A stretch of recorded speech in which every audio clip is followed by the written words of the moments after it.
Եվ այսպես ուշադրություն, պատասխանատվության կենթարկվեն բոլոր նրանք, ովքեր որ երեխայի հորը կամ հարազատներին զանգահարել են կամ որևէ այլ ձևով ինֆորմացիա են փոխանցել երեխայի մասին, որոնք եղել են խուճապ առաջացնելու նպատակով, որևէ աղերս իրականության չեն ունեցել։ Շատ դեպքերում նրանց ասել են գնացեք այս ինչ տեղը նայեք, գյուղից տասնյակ կիլոմետր հեռավորության վրա գնացել են, փնտրել են, չեն գտել։ Ավելի են ծանրացրել ընտանիքի և մեր հայրենակիցների վիճակը, կեղծ տեղեկատվություններ հաղորդելով ընտանիքի անդամներին, այդպիսով փրկարարների աշխատանքը միգուցե նաև դանդաղել է, որովհետև մի քանի օր, օրինակ 5 օր, 10 օր փնտրել են երեխային գետում ու չեն գտել։ Ստանալով պարբերաբար տեղեկատվություններ, որ երեխան գետում չէ, նրանց աշխատանքը կարող էր դրանից դանդաղել, նրանց միգուցե նաև նվիրումը այդ աշխատանքին կարող էր այլևս առաջվանը չլիներ։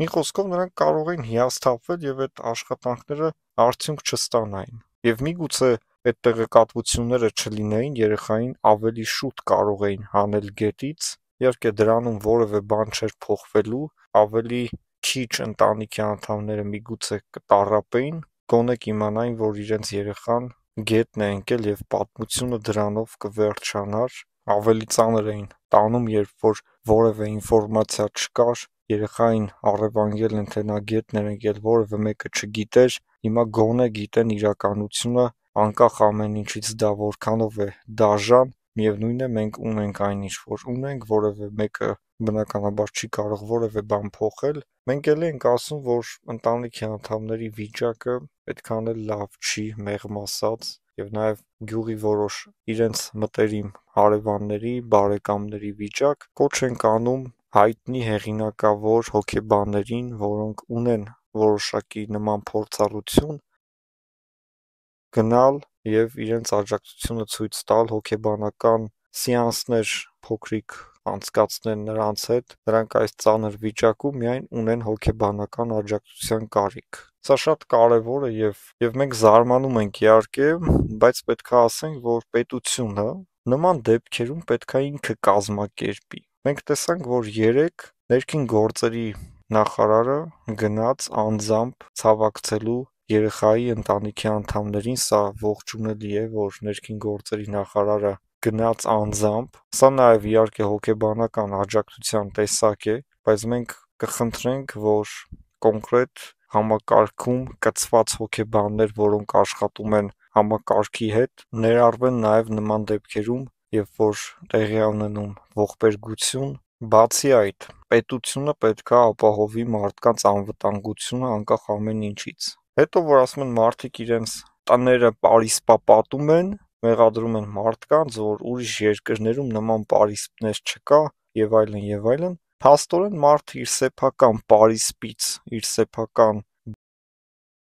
բակից, երբ որ դարպասը բացի ու դուրս գա, հազարավոր վտանգներ այդ մարդուն սպառնում են։ Ջրի կանալներ, վարարած գետեր, որոնք անցնում են իր տան մոտով, միգուցե վայրի գազաններ, որոնք անտառից են եկել, մանավանդ փոքր երեխաների համար շատ դաժան եւ ողբերգական սպառնալիքներ կան, որոնք չեն վերահսկվում։ Շատ հեշտ էր ուղղակի այդ կանալը ինչ-որ ցանցով փակել, գետի որոշ հատված, որը շփում ունի գյուղի հետ, այդ ևս փակել, որպեսզի երեխաները մոտ չգնան, եւ առհասարակ բոլոր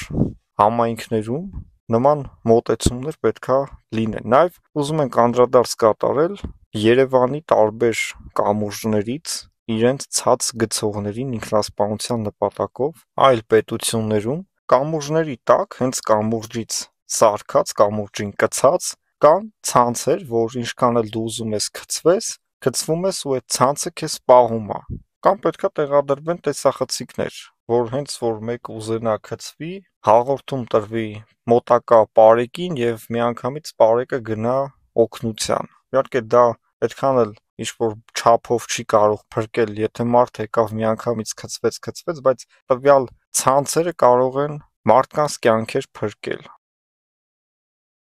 Այսօր հազարավոր մարդիկ այցելում են փոքրիկ Տիգրանի տուն, ցավակցելու նրա ծնողներին, ընտանիքի անդամներին, գյուղացիներին եւ կարելի ասել, որ սա ամբողջ հայ ժողովրդի ցավն էր։ Գյուղացիները շարունակաբար պնդում են, որ երեխան ինքնուրույն չէր կարող գնալ եւ ընկնել գետը, կրկին որոշ մարդիկ շրջանառում են երեխային առևանգելու վարկածը, դե առևանգել են, հետո տեսել են, որ ձև չկա եւ երեխային գցել են գետը, մենք բացառում ենք այս տեղեկատվությունը, որովհետև նախ չենք կարող հավատալ, որտեղ ոնց կարա գիտակից մարդը 2 տարեկան երեխային գցի գետը փրկվելու համար։ Եվ հետո կա արդեն վարկած, թե այդ երեխան ոնց է ընկել գետը, որ ճանապարհով է գնացել, ամենահնարավոր վարկածները փրկարար ծառայությունը տվել են։ Հարյուրավոր ծաղկեպսակներ կար նրանց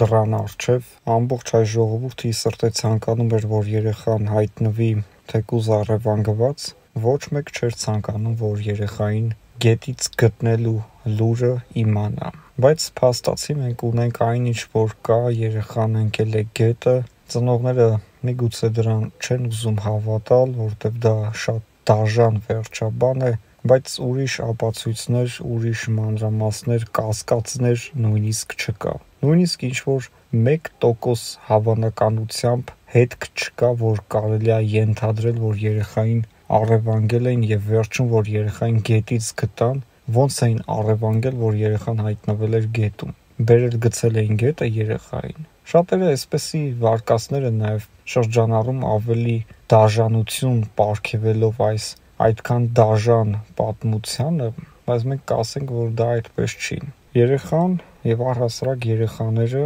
իրանք 2 տարեկանում չեն հասկանում ուր գնան, ինչ անեն, իրենց հետաքրքրության ձգտումով շարժվում են առաջ եւ ջրի նկատմամբ միգուցե հետաքրքրություն է եղել եւ երեխան ընկել է գյուղի ջրի կանալը, որը արդեն գնում եւ հասնում է մինչեւ գետ։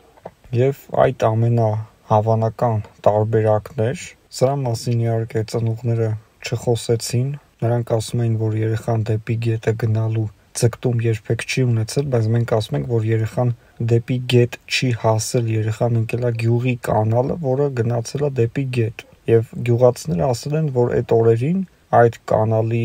ջրերը եղել են ավելի վարար եւ ավելի շատ։ Արդեն գետից որ գտան, գետը ընկնելու փաստը չի կարող հերկվել։ Այն հանգամանքները, թե ոնց ընկավ եւ այլն արդեն անիմաստ են, բայց եւ նաեւ տարածել տեղեկատվություններ, որ գողացել են, հետո գցել գետը, դա սրբապղծություն է, նախ այդ մտածելը, երկրորդ հերթին, որ մենք չունենք նման ապացույցներ, մենք չենք կարող նման տեղեկատվություն նախ ասել կամ նույնիսկ կասկածել, որտեղ ոնց կարան 2 տարեկան երեխային գողանան, չբռնվելու համար տանեն գցեն գետը։ Այսքան